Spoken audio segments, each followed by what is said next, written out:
guys, and welcome to Ask a Realtor episode 4. You have real estate questions, and Phil and I have real estate answers. Phil, I'm so excited about today's question. So if you're looking to buy a home, today's video and episode is for you. Phil, what question do we have and where did it come from? So one of our clients out in Tempe asked us, what's the difference between buying a townhome versus a regular house? And more importantly, does that have an impact down the road when you try to resell it? And this is a question we've had over our 15 years selling real estate is, a condo or townhome versus a single family detached home. What are the pros and cons? So we are going to unpack this for you right now. Let's start with condos and townhouses. What are the pros to a condo and townhouse? It's lifestyle. So a lot of times clients that are buying a townhome or a condo, they're wanting something more simplistic. They want to be able to go vacation without worrying about the exterior and the yard maintenance and all that stuff. So if you're looking for a more simplistic lifestyle, townhomes and condos are perfect. So the thing about a condo or a townhouse is the grounds are going to be handled by the HOA. So you're going to have most likely, at most of them, a landscaping crew that comes once a week to do the landscaping for you. They're going to do the pool maintenance and the spa maintenance and things like that. So like you said, it's a really plug and play lifestyle. If you're working a lot of hours or you travel for business, travel for work, or maybe you're renting an apartment right now and tired of renting and want to just move over to ownership, that's a really good start.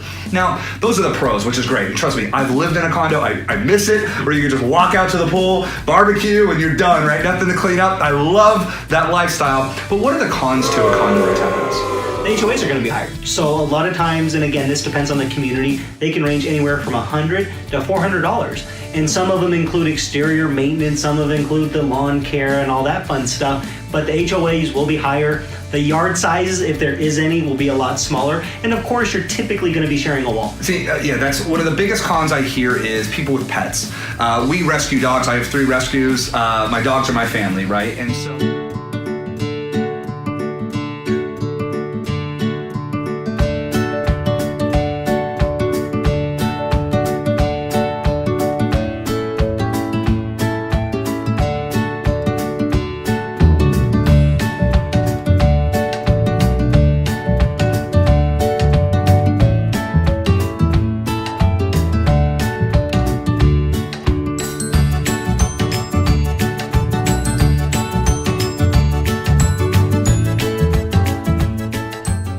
So I was in a condo. I got my first rescue pup, Teddy. Hey, buddy, he's probably watching. But once I got him, I didn't want him crated on a daily basis, and I knew he needed a yard, and that's when I moved to a single-family home. So that's one of the big cons there. You mentioned the expensive HOAs, but you're paying for convenience. So there's some pros and some cons, right? You're paying for the convenience of having things done for you. A big question I get a lot is, will condos and townhouses appreciate as much as a single-family home? So let's roll right into that.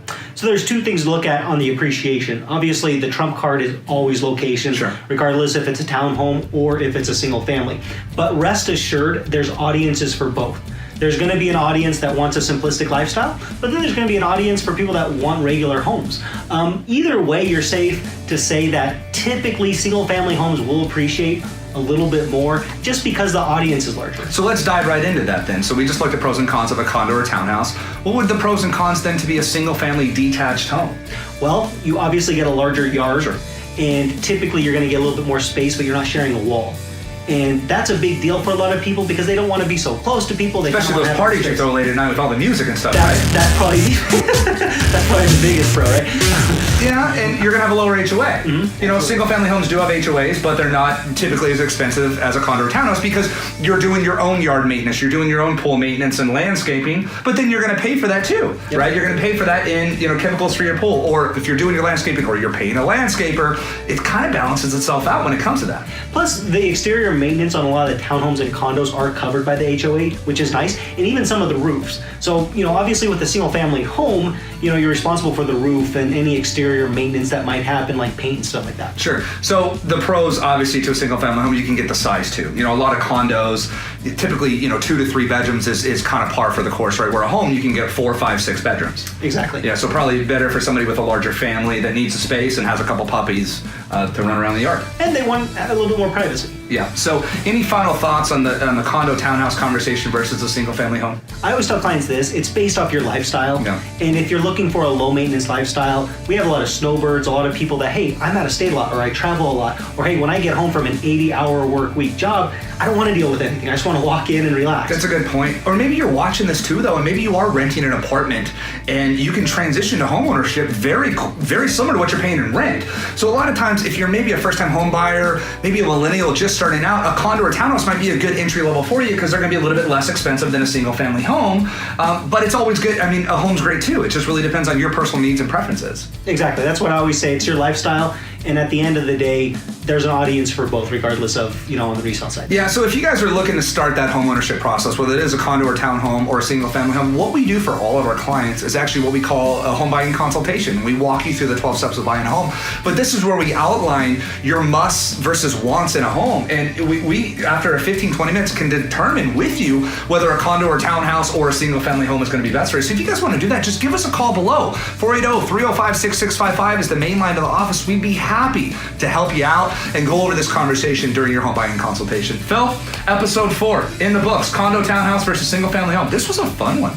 It was. In fact, they're both good choices, and again, depending on lifestyle. You can't go wrong, especially here in Phoenix. Exactly. Now, guys, if you have any other real estate questions, that's why we're doing this whole Ask a Realtor series. Every question we've answered since we started came from you guys.